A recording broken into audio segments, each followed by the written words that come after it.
morning! Hello, how are you? Thank you for joining me today. I have some really exciting news. This morning I woke up to an email saying that my YouTube channel has been eligible for the YouTube Partner Program. I can't believe it. This was literally a goal of mine since I was like 14 years old. Little baby Maya is having a party right now.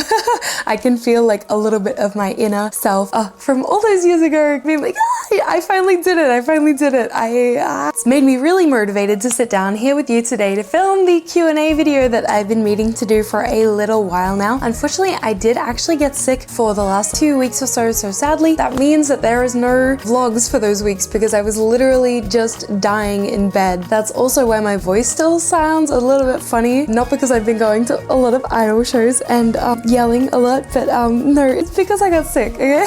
But now that I'm feeling better, I am ready to sit down and answer all of your questions that you guys asked me over on Instagram and also here on my channel on YouTube. So thank you so much if you did ask a question. I've sorted them into categories like I did with the Melody Parade video. So I'm gonna have the chapters listed below if you want to skip ahead to see if your question got answered. And if you're new here, hello, my name is Marmalade. I am a cosplayer, idol, creator, seamstress, costume designer, and I just moved to Tokyo, Japan. I've been making vlogs since arriving here. If you want to follow my journey, please subscribe to the channel. I also make costumes, and in the back, I really wanted to include one of the costumes that I just finished. Isn't it cute? I'm so happy I got to work with this fabric. I actually tried something new on my store. I tried listing an adoptable design. If you're interested, I share all the whips as I'm making costumes over on my Instagram, so go check it out. Without further ado, let's get into the questions. So I'm gonna start out with the first category, which is cultural differences and biggest challenges versus like the favorite things that I've had coming to Japan. So a few of you asked, what is the biggest challenge so far?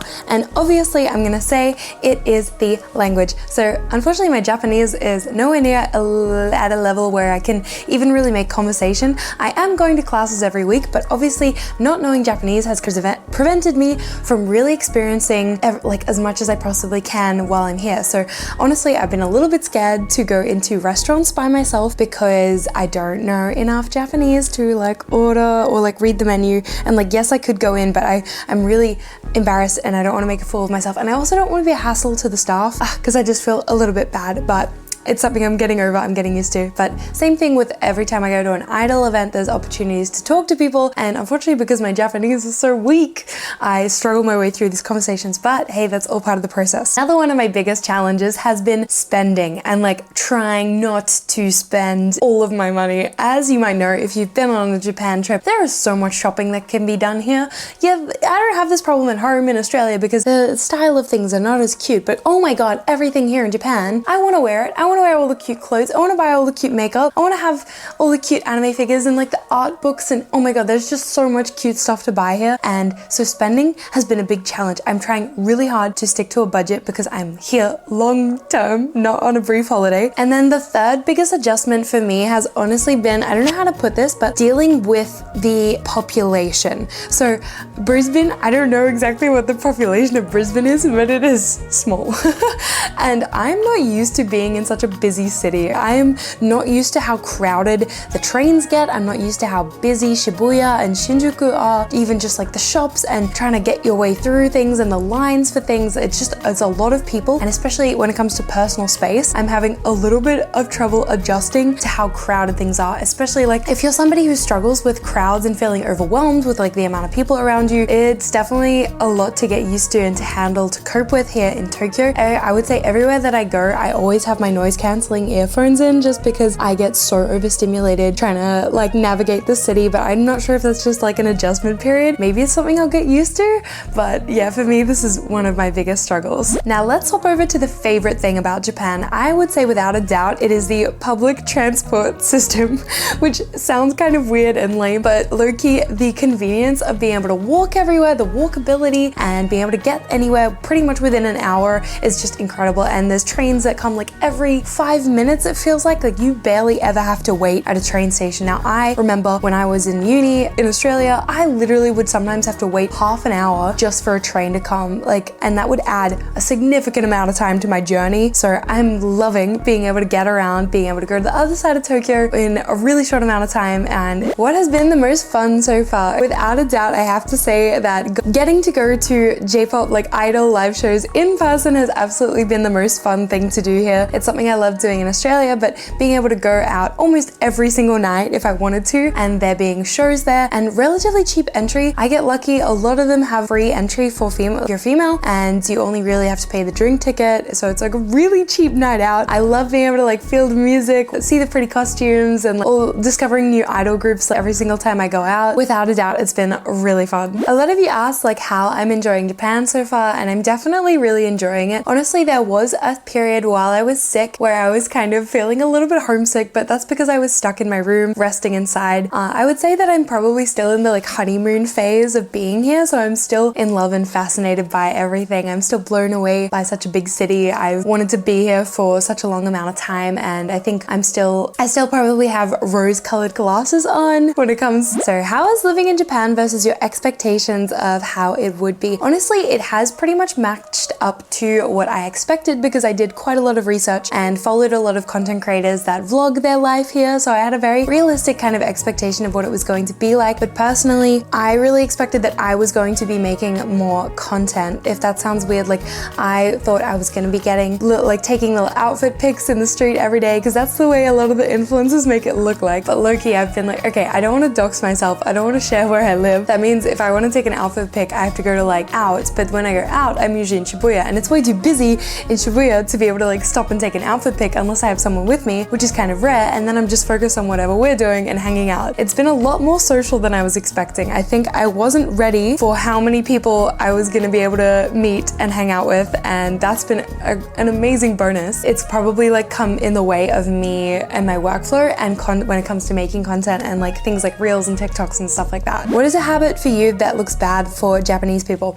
The whole thing of like not blowing your nose in public and also like sneezing. I'm in such a habit of saying like bless you when somebody sneezes, but they really don't do that here. Like you don't reply. If somebody sneezes, you're just like, Stretched asked, will I stretch fit through the doorways? Haha. Honestly, no. Honestly, no. I have even come close to hitting my head on things. So genuinely, that is a real concern for you here. All right, let's get on to the next category, which is food/Combini. A lot of you asked specific Combini related questions. So Koyo asked, are you easily able to find food that suits your diet? Honestly, not really. So in an ideal world, I am gluten intolerant and dairy intolerant. And unfortunately, that makes finding food a little bit difficult. I'm limited to my options, so I've been eating a lot of sushi, a lot of gyudon, like rice balls, and trying to stick to as much fruit and vegetables as possible, but it has been quite difficult because a lot of things will have dairy and gluten in them. So unfortunately, I've been a little bit more lenient with my diet, and honestly, that's probably why I'm breaking out. I would say that when I'm cooking for myself, it's easy to fit around my dietary needs, but when I'm eating out, it's a little bit more difficult not knowing the kind of sauces and ingredients list of like what they're putting into things. And for the sake of just enjoying myself and making the most out of this experience here, I have been a lot more lenient with my diet. Probably not a good thing, but I'm having fun.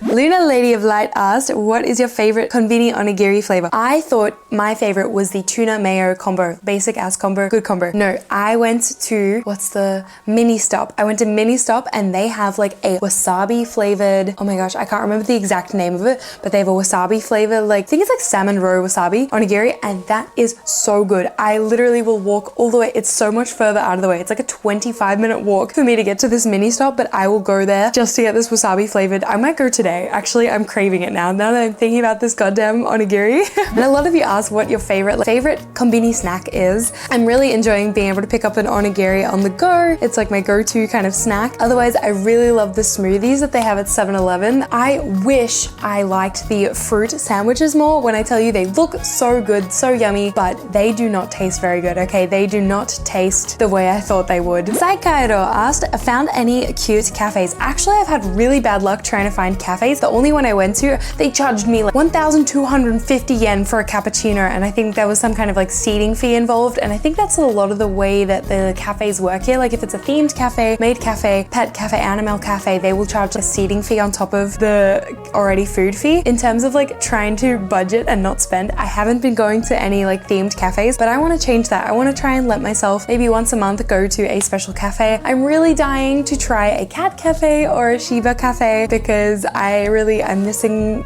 animals and furry pets in my life. All right, let's go on to visa related questions. I discovered you through other Aussie idols. I didn't even know there was a Kaigai idol scene over there. Very cool. You mentioned that on a working holiday visa you had to move regions every 3 months. How do you plan to retain an audience/fan base by doing so? Also, 3 favorite things in Combini. I already answered the Combini question, but to answer your question about idol related things, I think the most important thing about building a fan base nowadays, absolutely what I believe, is online. I'm going to put most of my effort through trying to make sure that I can maintain connections to all my friends and fans back in Australia, along with the US and also here in Japan. So I don't really feel that me moving will affect fan base as much. Honestly, it's really hard to make a genuine fan base here in Japan because of my language barrier. So I'm really trying to maintain a network online through social media, through Instagram, through these YouTube videos, things like that. People who get to know me through my social media will then support idol related stuff, if that makes sense. And that's what I would recommend to anyone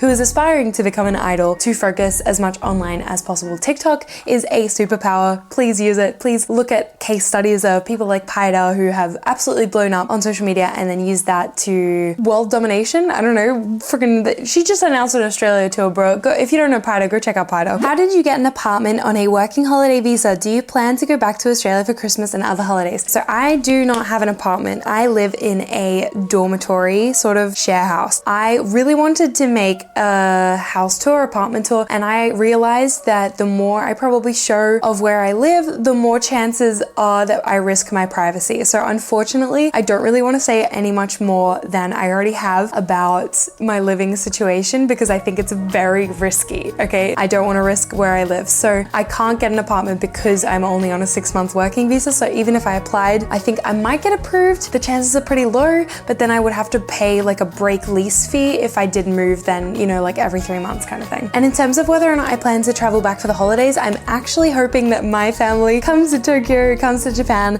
for Christmas and holidays. I already feel like time is running out, which is so silly. I think I have 130 days left on my visa, but that to me feels like I'm running out of time. Like I came here with a mission and I feel like I have not achieved what I set out to do yet, so I'm a little bit worried already. I don't want to go back to Australia. Also, the paperwork involved, I am a little bit scared because you have to file a re-entry form because technically the visa is like single entry, but now that I have the residency card, I don't know how it works and I don't want to mess with it unless I really have to, honestly. And there's so many things I want to do still here. I still haven't been to Fuji. I haven't been to Numazu. I want to go to the Hitachi Seaside Park. Like there's so many holiday day trips that I want to do here in Tokyo before I go back to Australia. Oops, my camera overheated. Sorry if you can hear the aircon now. I've just got it on, so hopefully that my camera cools down. Calm down, girl. You're getting too hot in here. Moving on to the next category, which is money. Did you have a lot of money saved up for the move? How have finances been for you there? So I didn't actually save that much. I would say that I should have saved probably double the amount that I did save. I saved, I think the total was around 7,000 Australian dollars, which does not sound like a lot, okay? And it's not a lot, okay?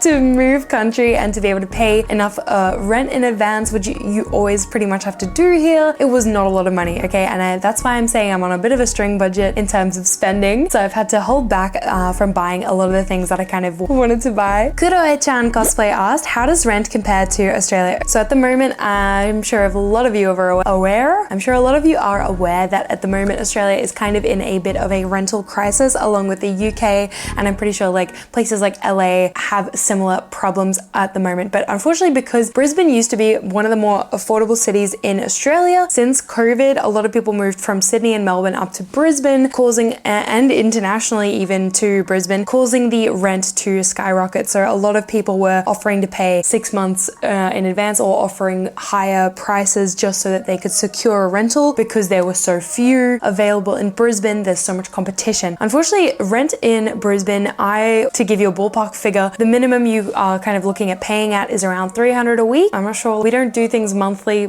in Australia. It's always weekly. So it's usually around $300 to live in a share house. If you're wanting like your own apartment, prices can go, I think, start from like $550 a week, going quickly up into $750 a week, like crazy. If you want something nice, the prices get very expensive very fast for such a small city. Brisbane's pretty small, I would say. It got to the point where like I was looking I was looking at rentals that were about an hour out of the city just because they were more affordable. But again, like I keep complaining about the public transport, it becomes a nightmare to live out of the city if you're constantly commuting in for work and everything, because a lot of the work opportunities are unfortunately in Brisbane City CBD, if that makes sense. Anyway, rent here in Japan. So basically you can find similar sort of apartment, one bedroom sort of shared amenities for around 500 Australian a month. A lot cheaper. And this is Tokyo. This is one of the biggest cities in the world. Rent, obviously, it depends on what you're looking for. It gets a lot more expensive when you want something fancier and closer to the more bougier areas of Tokyo. But for me, I think that rent is pretty affordable here. And the best thing about these monthly mansions that I keep talking about, like the dorms, is that you don't have to be on any kind of like visa to actually rent it for a month. You could be here on a holiday for a month, save a lot of money rather than staying in a hotel. You could pay $500 for a whole month in a share house if you don't mind sharing the amenities with other people. It's a really good way to do a budget Japan trip. So, and I also want to say that my utilities are included in that price, which is good. It's pretty good. Is Japan worth thousands of dollars just to go, like the scenery and the weather? I would say absolutely. If you're somebody who likes Japanese culture and you want to experience it, then it is definitely worth saving up for and coming over and doing a trip here, because it's really hard to feel you can't immerse yourself in the culture without actually being here and experiencing it, be able to actually eat the food and, you know, see the sights in person, especially the weather and the seasons. I got to experience cherry blossom season just now and feeling the springtime really kick in.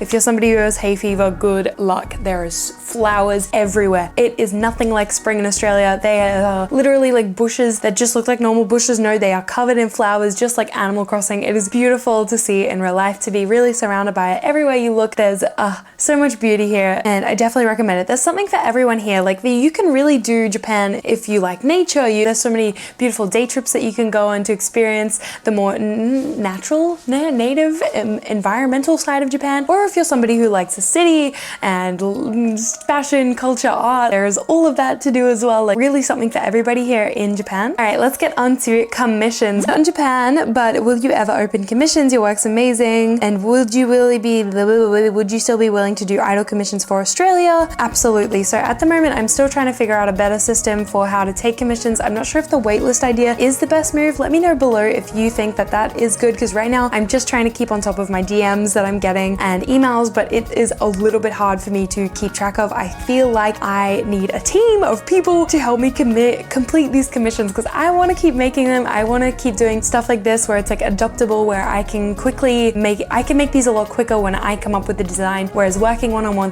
with a client, it takes me a lot longer to tailor that design, because I want it to be like like a fully embodied version of your brand as an idol. I want it to embody you. I want you to feel freaking amazing when you wear it. So obviously I spend a lot more time tailoring every design for my commissions. It takes a lot more time and effort, so I'm trying to balance a system here. I'm still working on it.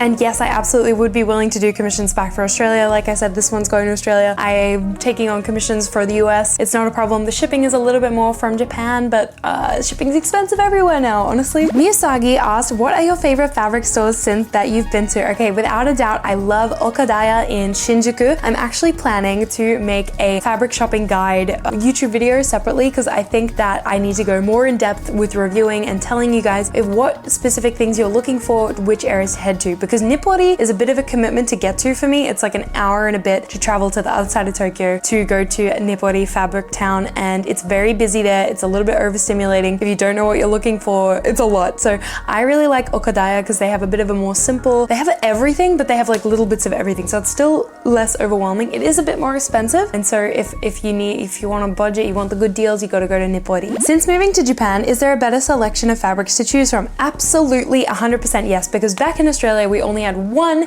I wouldn't really count Lynn Craft if you know what I'm talking about. Spotlight is the only one store that sells fabric, and it is absolutely garbage in my opinion. I can say that because I'm never going to want to work with them on like a sponsorship ever, unless we go online. In Australia, there's more options online, but otherwise you can really only get fabric from Spotlight. It's so overpriced. They have terrible range. I'm sorry if you like Spotlight. It's all we had, okay? But yes, there's absolutely way more range here. Idol related questions. I'd love to know more about the idol show that you and Analik went to see. How was the vibe? How was it different to the Aussie idol scene? And how did you both feel since you were the only girls there. Okay, it is taking me a bit of getting used to, since I'm used to Australia having a mixed crowd of pretty much like all kinds of genders. Like it wasn't like such a impact. I didn't really notice any kind of a difference. It wasn't something I was even conscious of in Australia, whereas here it is definitely a majority male audience at these events, and kind of lucky, I guess. That means that, yeah, a lot of these entry places offer free entry for female. But it's been really interesting to kind of watch and really research in depth how these events happen and how merchandise sales open during the show as well. A lot of these tie bands, so you have to kind of choose between getting merch or continuing to watch the next performer. It's been quite refreshing to see only 15-minute sets. So these idols have to come on, they have to do their thing, they have to do their MC, and then they have to get out. I've only been to one man live before. I can't remember the name of the group. Aiden introduced me to them, but they're a really fantastic group, really good. I'm lying, I also went to the Marmalade one live show, one man live, but that was a free one and it was very short. So it's been interesting to watch the difference between the tie band events versus the one man live events, and seeing they actually like changed out of costume at the one man live into like casual fits for the Polaroid to like Checky Kai. I'm still learning. I think me and Aiden need to sit down and film a whole video about this, about the differences between the idol culture in the US and Australia and then Japan, because we are from different worlds but sharing the same hobby, coming together. And then I have just a few random extras. So I'm asked best alt clothes shops in Japan. Honestly, I can't really speak because I have not been shopping at all. I've been very holding back on the shopping, but I do really love Shibuya 109. I know that probably there's some mixed opinions on whether or not it's good or not, but I love Shibuya 109. T-Cause asked, how much do you miss us? Oh well, right answers only.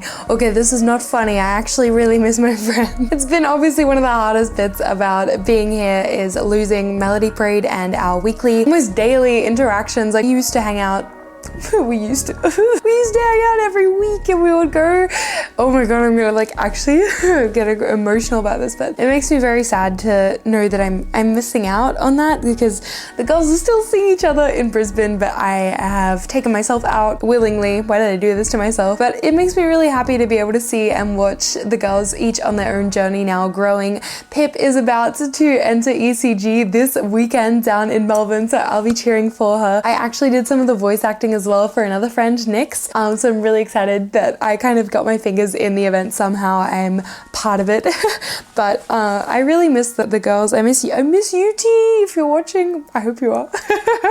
I miss you a lot, and it's kind of sucked. There's been so many moments where I'm out and I'm thinking like, oh my god, I want to go with Melody Parade here. I want to organize a shoot here. Or I want to eat here, and I miss the girls. Stevie Smasher 21 asked, are you planning to go to Akihabara? Yes, I have been to Akihabara twice, but I would like to actually go back. I realized that there is a APHRO's costume book that they released, the second one, which I don't have yet, and I'm pretty sure that it will be available if I go to like Animate or something, and maybe they'll have it at Akihabara. I think I need to go back and check. Maybe the next time I'm there for a Idol Live, I will sneak into Animate and try and get the APHRO's costume book as well. Lauren said, can I just say how proud of you I am? This has been your dream to live in Japan for years. Thank you so much. I feel very humbled. Like this achievement today, reaching the YouTube partner program, I feel really proud of myself. I know that if those of you who've been watching my vlogs can kind of know that how I've been struggling a little bit with like self-confidence and a little bit of imposter syndrome being here, but I'm trying really hard to genuinely celebrate my achievements and kind of try and just focus on being like, I did it once. I don't have to keep striving all the time. Like, yes, I am very driven and motivated, and there's still so much that I want to do, but it's also really important to be like, you know what, I got myself here. And I've been having those moments like sometimes when I'm stuck in my room all day working and like sewing, I don't really remember that I forget that I live in Tokyo. I'm here. It sometimes feels like I'm back in Australia, but as soon as I go out, as soon as I'm like on the train somewhere, I'm like, oh my god, I live here. Like, what? That's so cool. Every time I go to a convenience store, I think the same. I'm like, it still has the same thrill of like when I first got here on holiday and like hearing all the noises, the little theme songs, and be like, I get to live here. I got myself here. It's such an accomplished feeling. And I do want to remind you that if this is something that you want to do as well, that it is possible, okay? Go and do your research.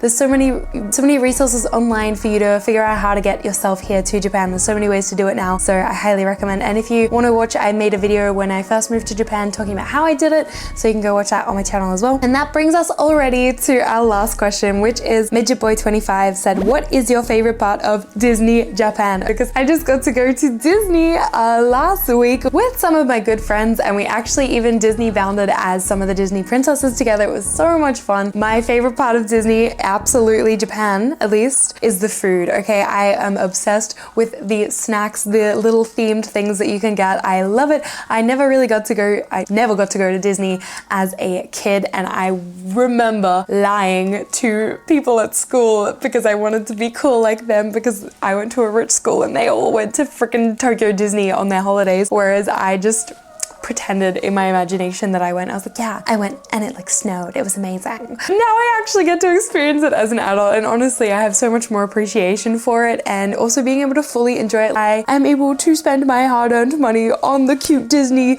alien merchy. Every time I go, I get the alien merchy, but I also really love the rides. I don't know if I have a favorite ride at Disney. I honestly can't decide. I really love Beauty and the Beast, obviously. I really love the Pirates of the Caribbean ride, but low-key, I really want to go back to USJ because I actually think USJ has the best rides. In my opinion, I loved USJ. I would happily go back to USJ. But that brings me to my next vlog that will be coming out will feature the day that we spent at Disneyland dressed up as the princesses. So if you want to watch that, make sure you subscribe to my channel and help me survive in Japan, because budgeting, oof. And so I really hope I answered all your questions related to this first few weeks of adjusting living in Japan, the culture shock.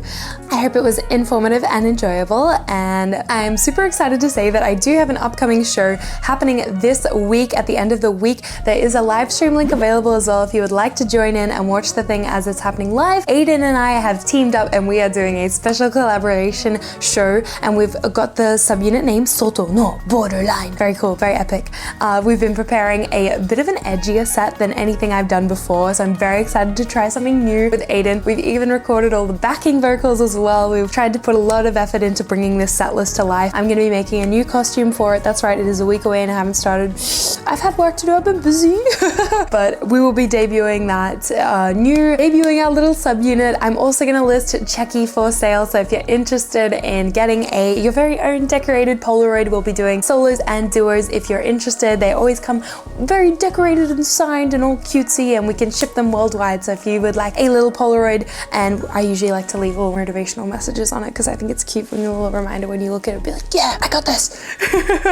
So I'll leave the information for that in the description below, but other than that, I better get to work. We got things to do, things to see. You better get to work, you're busy. Quickly, I really want to give a huge shout out to everybody who supports me over on Patreon. It is a huge reason why I'm able to have this opportunity to do what I do here in Japan. So if you're interested, I also do Polaroids for all my patrons. If you want to check it out, I'll leave the link to my Patreon in the description. I literally have a tier from like $1, even anything. If you are engaging with my content, it helps me out so much, and thank you so much. You're the reason why I get to live my dream life. Honestly, I can just say that is insane. I've been running this Patreon since like 2017, and I can look back on the old blog posts of how much I had big dreams, and now it feels like I'm really getting to live them. So thank you so much for supporting me continuously every month on Patreon. It means the world to me, and I hope that I'm able to share my journey along with you, and that bring you a little bit of a colorful joy and happiness along the way. Thank you so much for spending the time in this video today, and I hope to see you in my next video. Okay, I'll catch you next time. Bye.